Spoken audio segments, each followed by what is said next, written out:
Insta पे reel चला रहा था, स्टोरी दिख गई। बाकी बहुत इंस्पायरिंग स्टोरी है ना?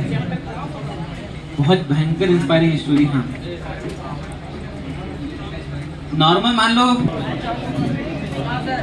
यार, कोई आईएएस ऑफिसर की स्टोरी सुनाई क्या मैंने? देखो मैं सुनाता हूँ, सुनाता हूँ। देखो एक कभी स्टोरी पढ़ रहा था मैं, अभी अभी मतलब जो रिजल्ट आया था ना कुछ दिनों पहले, तो एक आईएएस ऑफिसर उसमें मतलब सिलेक्ट हुए थे वो, तो उनकी स्टोरी थी। उन्होंने जब अपनी स्टोरी बताई, उन्होंने बताया कि जब वो 4 साल के थे तो उनकी मम्मी का जो है देहांत हो गया। ठीक है, जब वो मात्र 4 साल के थे, तो दादी और पापा थे उनके साथ, तो बड़े बुरे थे। जब वो 9 साल के हुए तो उनकी दादी का भी देहांत हो गया। देखो एक सिचुएशन, देखो सामने वाले की जिंदगी की। 9 साल में दादी का भी देहांत हो गया। अब पापा जो है सऊदी में जॉब करते थे, है ना? सऊदी में जॉब करते थे, वो यहाँ रहते नहीं थे। ये दादी के पास रह करके मतलब चल रहा था इनका जीवन, बचपन निकल रहा था। अब पापा सऊदी में थे, अब इनको कौन परवरिश करे? ले जा नहीं सकते क्योंकि वहाँ वीज़ा लगता है बहुत स्ट्रांग, मतलब बहुत ज़्यादा भयंकर काम होते हैं वहाँ पर, वीज़ा मिलता नहीं जल्दी। अब दिक्कत आ गई इनको कि यार कैसे रखा जाए, तो इनको उन्होंने रखा एक हॉस्टल में, उनके पापा ने हॉस्टल में रखा। जब वो 13 साल के हो गए, 1 साल से मिले भी नहीं थे, जब वो 13 साल के हुए, कोई इंसिडेंट हुआ वहाँ पर उनकी कंपनी में, उनके पापा भी एक्सपायर हो गए। सोच रहे हो सिचुएशन, सोच रहे हो? पूरी लाइफ खत्म, मम्मी पापा दादी जितनी फैमिली उन्होंने देखी थी सब खत्म। अब 12th हो गया, 12th हुआ तो 12th तक वो हॉस्टल था, हॉस्टल वालों ने जैसे तैसे मैनेज किया, आगे बढ़े।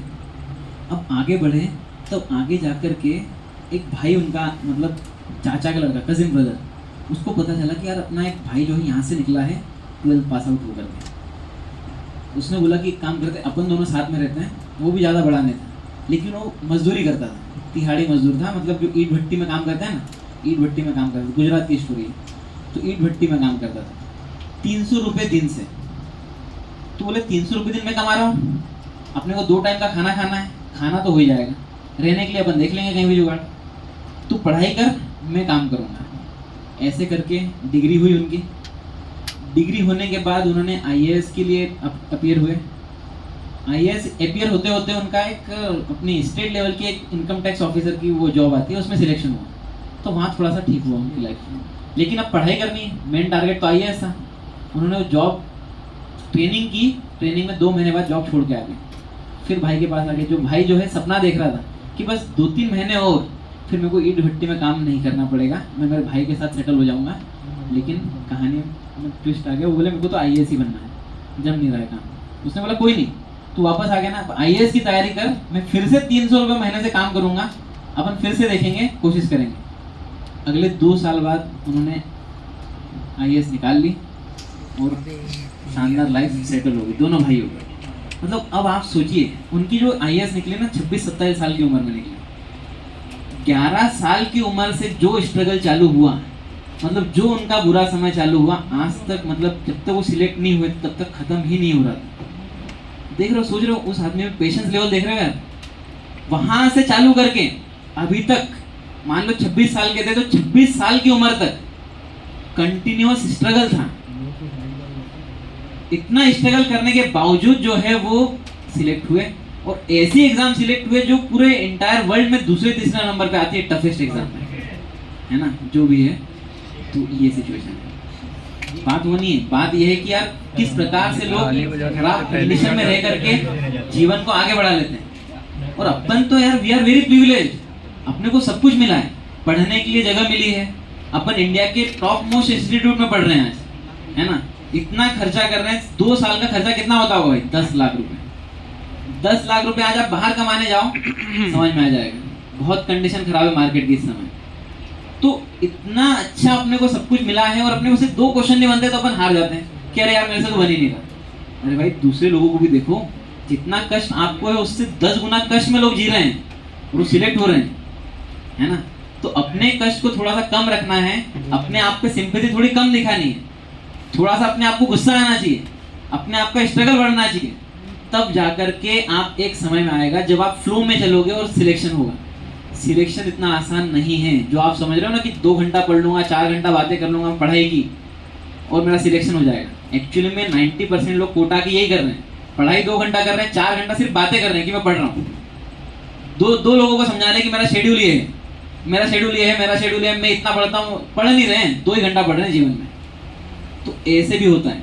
और जो पढ़ रहे हैं, जो मान लो बैठ के सिर्फ पढ़ रहे हैं, वो पढ़े 1 घंटा रहे हैं और 2 घंटा IIT बॉम्बे को इमेजिन कर रहे हैं कि मैं IIT बॉम्बे में जाऊंगा तो मैं क्या करूंगा। पहले पूछना भी तो है ना। तो ये छोटी छोटी गलतियां बहुत ज्यादा दिक्कत दे देती है आगे। और करने के लिए कोई भी कर सकता है, लेकिन उसका पाथ एकदम मतलब सुनिश्चित होना चाहिए, एकदम आपको पता होना चाहिए कि ये स्टेप फॉलो करूंगा, कर लूंगा। अब आप LN में आए, LN में आने के बाद आपको मटेरियल दिया गया, फिर लोग दिमाग लगाते हैं कि यार मैं ये बुक भी कर लूँ क्या। अरे भैया LN में क्यों आए फिर, है ना। मटेरियल यहाँ पर इतना रिफाइंड मटेरियल है, 37 सालों से तैयारी कराई जा रही है। इनको मालूम है कौन सा क्वेश्चन इंपॉर्टेंट है, कौन सा नहीं है। तो जो शीट और रेस और SQB आपको दी है, ये रिफाइंड मटेरियल है, इसमें डाउट नहीं करना है। एकदम आंखें बंद करके पूरा विश्वास के साथ इसको फॉलो करना है। और कुछ चेक पॉइंट्स है वो अपने को फॉलो करनी है। जैसे रोज जाकर के नोट्स तीनों सब्जेक्ट का रिवाइज करना है जो पढ़ाया जा रहा है आज। दूसरा, होमवर्क करना ही करना है, जितना हो सकता है उतना करना है, अटेम्प्ट करना है, लेकिन करना है। मान लो 50 क्वेश्चन दे दिए, अपन 50 नहीं कर पाते तो 25 कर लो। 50 के चक्कर में बिल्कुल नहीं करोगे वो तो गलत है ना। जितना हो सकता है उतना करो। तीसरा, शॉर्ट नोट्स बनाओ। और ये काम यदि ईमानदारी से आपने अगले 500 दिन कर लिया ना, तो कोई नहीं रोक सकता सिलेक्शन के लिए। आप सीट छीन के निकाल लोगे, एक सीट तो मिल ही जाएगी, भले ही बाकी होगा कुछ भी हो, आपका कुछ नहीं हो सकता। आपका पक्का सिलेक्शन होने वाला है, आपको कोई नहीं रोक सकता। बस बात वही है कितना डिटर्मिनेशन है और कंसिस्टेंसी कितनी है। कई बार ऐसे होता है कि 4 दिन पढ़ाई होती है, फिर अगले 6 दिन टाइम पास होता है कि मैंने 4 दिन तो पढ़ ही लिया, और 6 दिन में जो छूटता है फिर वो अलग कर्ज दे देता है कि अब यार 6 दिन का छूट गया, फिर अब आ रहा है टेंशन। वो 4 दिन तो खुशी से निकल गए, सब बन रहा है भाई, अपने को सब आ रहा है, IIT पहुंच गए अपन, सपना देखना चालू।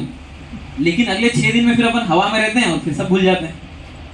तो ये होता है जो आपके साथ हो रहा है, ये यही स्टेज है, यहीं से गेम पलटना चालू होता है। मैंने आपको पहले दिन जब मैंने वर्क पावर एनर्जी चालू किया था तब मैंने समझाया था, ये लास्ट मौका है फिजिक्स को समझने का।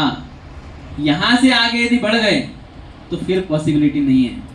वर्क पावर एनर्जी एक ऐसा चैप्टर है, इसके बाद जितने भी चैप्टर आएंगे ना सब कनेक्टेड आएंगे, हर जगह इसका जरूरत पड़ेगा ही पड़ेगा। और 12th के तो हर टॉपिक में पड़ेगा, एक भी टॉपिक ऐसा नहीं जाएगा इस टॉपिक के बिना वो काम हो जाए, है ना। तो भाई साहब पढ़ाई बढ़िया जोर से करनी है, इतनी पढ़ाई करनी है 500 दिन कि घर वालों को और खुद को भी लगे कि यार इतना तो जीवन में कभी पढ़ाई नहीं अपन ने, पूरे ताकत से पढ़ाई करनी है। और 500 दिन बाद ही फिर मुंडी ऊपर करके देखना है कि अब कहां पर पहुंच गया हूं मैं। और मैं आपको बता रहा हूं यदि 500 दिन ईमानदारी से पढ़ लिए ना आप, तो इतनी शानदार जगह पहुंचोगे जिसका आपने इमेजिन भी नहीं किया होगा। IIT की जो लाइफ होती है वो लाइफ अनकंपेरेबल है, कोई कॉलेज नहीं दे सकता, इवन NIT भी नहीं दे सकता, मैं बता रहा हूं आपको, है ना। IIT में इतना पैसा इन्वेस्ट होता है ना गवर्नमेंट का कि वहां पर आप जो करना चाहो उसके लिए वो पैसा देंगे आपको बैडमिंटन खेलना है, बैट से लेकर के शटल से लेकर के ग्राउंड से लेकर के सब कुछ वो आपको प्रोवाइड करेंगे। और वहां पर जब आप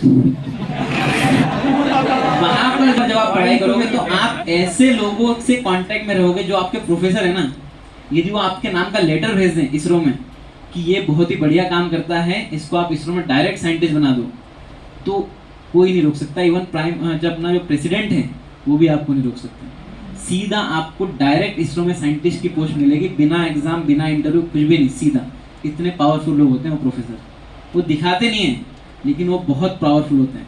अब जैसे IIT खड़गपुर के एक प्रोफेसर हैं, वो एक वाइब्रेशंस होते हैं, बाइक जब कार चलती है उसमें वाइब्रेशंस आते हैं, आपने अभी सुना नहीं होगा। वाइब्रेशन जो है बहुत इंपॉर्टेंट चीज़ है जीवन की। वाइब्रेशन यदि कम हो जा रहे हैं तो वो कार उतनी एक्सपेंसिव, जैसे आप बोलते हो मर्सिडीज BMW ये सब कार, हाँ रोल्स रॉयस, ये सब कार इतनी कॉस्टली क्यों है? क्योंकि उसमें वाइब्रेशंस कम करने के लिए बहुत ज़्यादा काम किया गया। और मारुति सुजुकी सस्ती क्यों है? क्योंकि उसमें वाइब्रेशन के लिए बिल्कुल भी काम नहीं किया गया। ये सब अपने को नहीं पता। वाइब्रेशन को कम करना बहुत ही ज़्यादा कॉस्टली काम है। और पूरे इंडिया में जो सेकेंड मोस्ट मतलब रिनाउंड पर्सन माने जाते हैं वाइब्रेशन में, वो IIT खड़गपुर में बैठे हैं। यदि किसी को भी वर्ल्ड में कुछ काम करना होता है ना, सबसे पहले कोई नई रिसर्च हुई तो सबसे पहले उस आदमी को याद किया जाता है कि सर देखो हमने नया बात की है, नया काम किया है, आप थोड़ा देख करके बताइए सही है या नहीं। जैसे अभी मैं जब था तो मेरे जो प्रोफेसर थे, तो वो प्रोफेसर जो मेरे थे वो उनके अंडर में काम कर चुके हैं पहले। तो आईआईटी जैसे टाटा ने एक प्रोजेक्ट दिया था उनको, जो खड़गपुर के प्रोफेसर हैं, तो उन्होंने 2-3 लोगों की टीम बनाई। अब बड़ा प्रोजेक्ट था, टाटा ने बोला कि हमारे ट्रक में जो है वाइब्रेशन ज़्यादा आ रहा है और उसको वाइब्रेशन को हमें कम करना है। तो अब क्या किया जाए भाई, उनके साइंटिस्ट, उनके जो पास जो R&D वाले लोग थे, उनके औकात से बाहर था काम, वो तो इंजीनियर थे, इंजीनियर ज़्यादा पढ़ते नहीं, कोई रिनाउंड प्रोफेसर चाहिए उसके लिए। तो उन्होंने उसको कॉन्ट्रैक्ट दिया। अब कॉन्ट्रैक्ट दिया तो उन्होंने टीम बनाई 2-3 प्रोफेसर मिल करके, उसमें एक मेरे प्रोफेसर भी थे, तो हाँ मतलब हमारे कॉलेज के प्रोफेसर थे। तो वो वहाँ के प्रोफेसर थे। तो अब उनको पता चला कि टाटा ने ऐसा काम दिया है, 6 करोड़ रुपए दिए मात्र एक इक्वेशन को लिखवाने के। टाटा ने एक इक्वेशन, मतलब पहले से उन्होंने डाटा पूरा दे दिया कि हमने इतना इतना R&D रिसर्च एंड डेवलपमेंट में काम किया है, आप इसको थोड़ा सा और रिफाइन करके बताइए। एक इक्वेशन ऐड कर दी उन्होंने, ये इक्वेशन लो, अब इससे मैन्युफैक्चर करो शॉक एब्जॉर्बर्स, आपका काम हो गया। 6 करोड़ रुपए, है ना।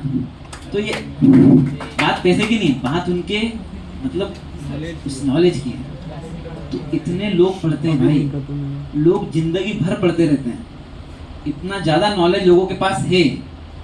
अपने को तो क्या करना है, अपने को तो बस क्वेश्चंस करने हैं, छोटे छोटे क्वेश्चंस करने हैं, उसको करके आगे बढ़ जाना है, कॉलेज में पहुंचना है। इतना तो अपन कर ही सकते हैं, लोग जिंदगी भर पढ़ते रह जाते हैं। तो पढ़ाई इतनी होनी चाहिए कि मतलब उसके अलावा कोई काम आना ही नहीं चाहिए समझ में। कोई बोल रहा है मूवी देखने जाना है, आपको सबसे पहले दुख होना चाहिए कि यार इसने पूछा कैसे मेरे से, है ना। कोई काम नहीं, सिर्फ पढ़ाई, और इतनी ज़्यादा पढ़ाई कि आखिर में सिलेक्शन होने तक रुकना नहीं है। और एक बार सिलेक्शन हो जाए ना, उसके बाद नहीं भी पढ़ना है मत पढ़ो, कुछ नहीं होगा। नहीं भी पढ़ोगे तो भी जब आप पास आउट हो गए, आप आईआईटी के टैग के साथ पास आउट हो गए, उस डिग्री का आपको पैसा मिलेगा। आप कुछ काम करो या मत करो, आपकी डिग्री का ही आपको पैसा मिलेगा। कंपनी में आपको बिठा के रखेगा, आप सिर्फ आकर के बैठो, आप 9 बजे आओ, 2 बजे चले जाओ, कोई दिक्कत नहीं, सिर्फ आपके डिग्री का पैसा देगा। इतनी पावरफुल डिग्री होती है, ठीक है ना। चलिए फिर आज इतना ही रखते हैं, आगे बढ़ेंगे।